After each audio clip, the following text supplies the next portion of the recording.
What's going on, guys? It is Brandon back here again today for another BFR. Today, Game 79 versus the Nashville Predators, 7:30 game on April 12th. A game that I'm happy I lost an hour of the recording of. So the first hour of the game was unavailable to NBC Sports Chicago and Chicago fans because he had the Bulls game on NBC Sports Chicago, channel 200 for me, and on the White Sox on NBC Sports Chicago Plus, 201 for me. So the game didn't really start for me until 8:30, even though half the game was over by then, which was bizarre. It was Murphy was in, Foligno was back in, and Del Mastro made his debut.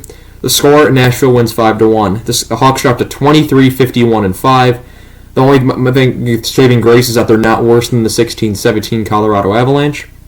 Saros and Nyquist were both out for Nashville. They didn't need them.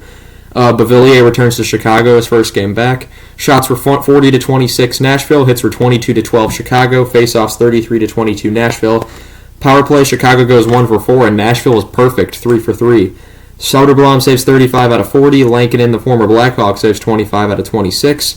First period, Bedard is saved. 14:35, Chicago penalty to Athanasiou for tripping.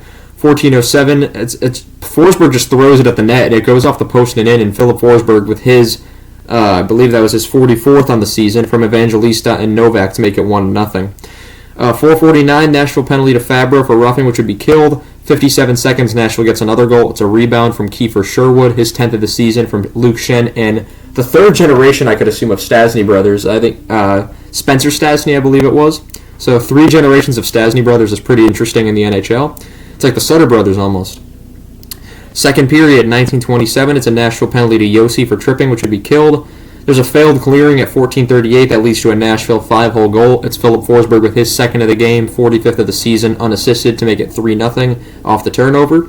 11:31. It's a Chicago penalty to Bedard for hooking, and Nashville scores again. It's a great goal, fantastic from the recently acquired Jason Zucker from Arizona. It's a dangle power play goal, 14th of the season from Yossi and Lankinen with the assist to make it 4-0. 4:36, it's a Nashville penalty to Novak for tripping.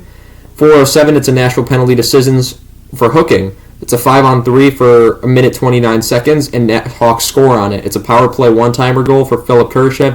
18th of the season would be pretty good if he can get to 20 this year, from Bedard and Tyler Johnson to make it 4-1. Tyler Johnson is then robbed at the end of the period once that 5-on-4 is killed off. 19:34 the third, it's a Chicago penalty to Vlasic for abuse of officials, which is a penalty you don't see very much. 18:23, Nashville takes advantage again on the power play. It's Philip Forsberg with the hat trick, his 46th of the season on a one-timer, from O'Reilly and Evangelista to make it 5-1. 57 seconds remaining. Chicago and Nashville both take penalties. Foligno and Lauzon both for roughing. It's 4-on-4 to end the game. Western playoff picture. With 3 games left now, the Hawks play Carolina at home for their final home game, and then go on the road to Vegas and LA for their final games this week. So the games will be on Sunday, Tuesday, and Thursday, so every other day from here on out. But the West. So in the West, you got Vancouver, Edmonton, LA, Vegas out of the Pacific. You got Dallas, Colorado, Winnipeg, who was up 7-0 last time I checked. I will say, let me check that right now. Winnipeg was up 7-0 on Colorado after 2. I really want to see the final score of this game before I end this video. That's Capitals Lightning. No. Let's see.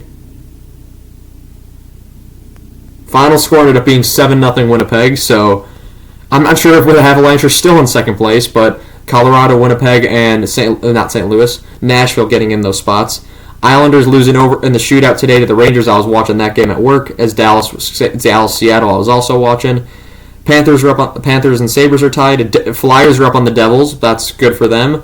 Capitals Lightning are tied in the second, and the Red Wings play later tonight, as do the Penguins. So we'll see how those games go.